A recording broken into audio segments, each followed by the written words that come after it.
comes to us all the way from Dublin, Ireland, or as they say, Dublin. Please welcome back to the show the very funny Ed Byrne.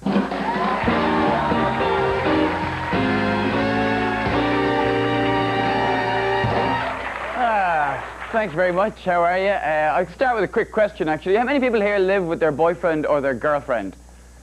Nobody. Okay, fine.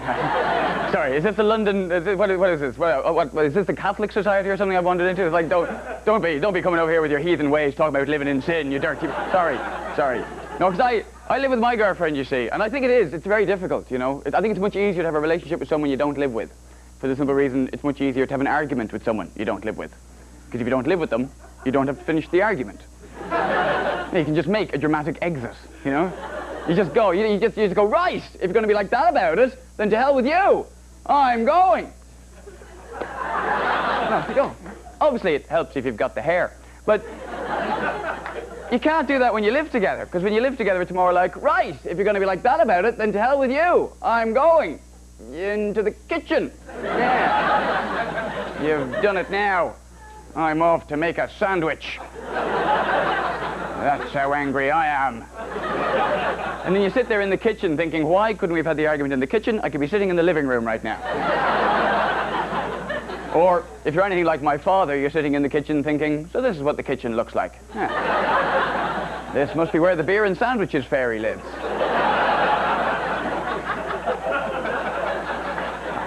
I just find that living together as well, you argue about things you never used to argue about, like communal ownership of property. Weird thing has happened since my girlfriend's moved in. Weird things have happened, like my jacket has now mysteriously become our jacket. And I've still got the receipt. I don't know how this happened, you know? Everything's ours all of a sudden. It's all our money, our apartment. I feel like she's not even my girlfriend anymore. She's now our girlfriend, you know? It's all we, it's all us. Like, I'll be there cooking the dinner, and all she has to do is come up and stand next to me. And all of a sudden, we are cooking the dinner. That's a bit sneaky, that one, if you ask me.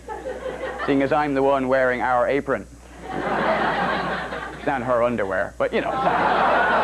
Only on my head, folks, I'm not weird. But I have managed to turn it around on her, though. I've managed to use it in my favour, because I'm quite clever like that, actually. Oh, I'm very clever. How clever? Tell you how clever, right? Clever thing I do is we're on a bar or a restaurant or on a date somewhere. What I'll do is, clever thing, I'll fart, okay? Right? No, hey, don't laugh yet. That's not the clever bit, right? There's nothing clever about farting, okay?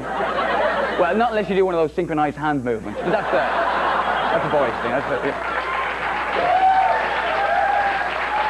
Then I think you'll find it becomes very clever. Yeah. No, but I'll fart, right? And she'll say, oh, wait, you farted. You dirty man with your farting, you and your farting ways. Big old fart, are you? You farted. I go, no. No, we farted.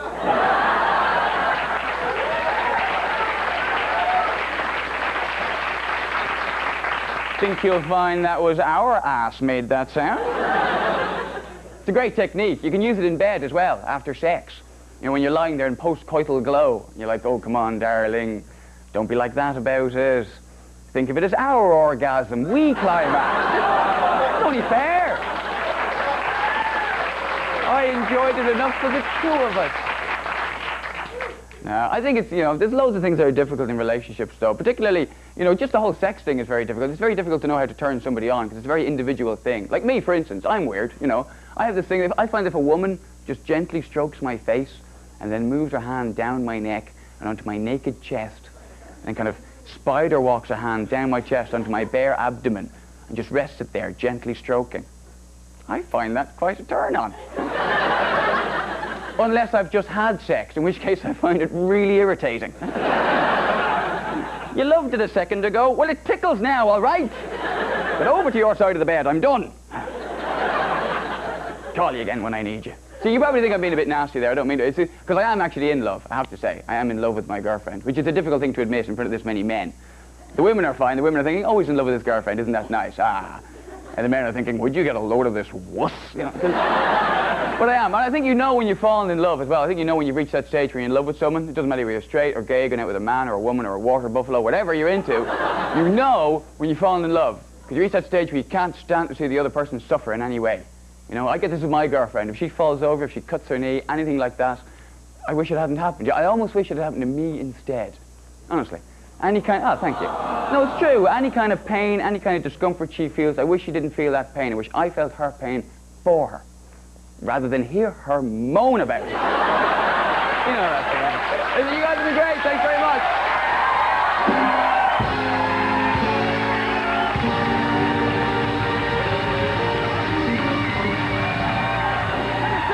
That was terrific. Have a seat.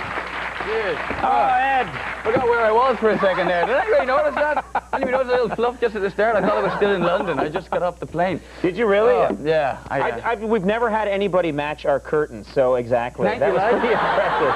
Honestly, I was stuck backstage. I was actually stuck to the curtain, Yeah. the velvet on the velvet. I was like, When you watch tonight, you'll just see a disembodied head telling jokes. Welcome, everybody.